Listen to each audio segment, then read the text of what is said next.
সুপ্রিয় বন্ধুরা, আসসালামু আলাইকুম। আশা করি সকলে ভালো আছেন। সকলকে দুপুরের শুভেচ্ছা।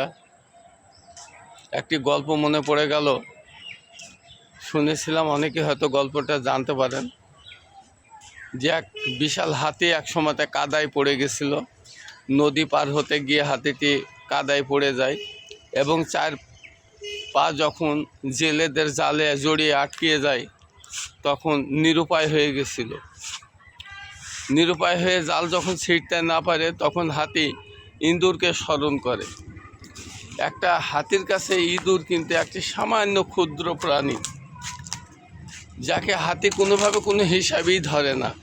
কিন্তু যখন হাতিটির বিপদ হলো তখন সেই ইঁদুরকে স্মরণ করলো এবং ইঁদুরকে ডেকে বলছে, ইঁদুর ভাই, আমি তো আজ বড় নিরুপায়, তুমি যদি একটু আমাকে উপকার করো আর এই জেলের জালগুলি কেটে দাও, তবে হয়তো আমি উদ্ধার হতে পারি।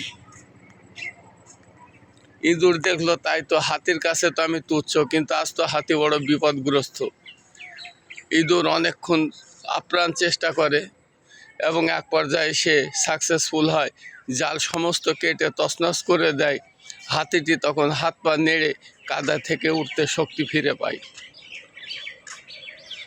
ইঁদুরটিকে অনেক অনেক ধন্যবাদ দিয়ে হাতি বলে গেল যে, ভাই ইঁদুর, তোর যদি কখনো কোথাও বিপদ হয় তুই সেদিন আমাকে বলিস, আমার সমস্ত শক্তি দিয়ে আমি তোকে সেই উপকারটুকু করব।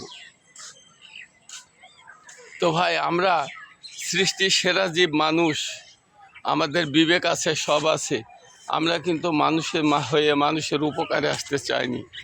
কেন চাইনি? এই দ্বিধাগ্রস্ত কেন আমাদের?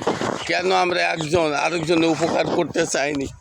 আমাদের মনে কেন এত বাধা, এত বিদ্বেষ? আমরা বুঝি না।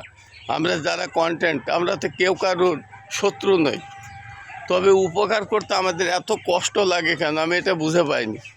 যে আমরা যেটা জানি অন্তত আরেকজনকে সেইভাবে হেল্প করে এগিয়ে নেওয়াটা তো আমাদের একান্ত দরকার, আমি মনে করি।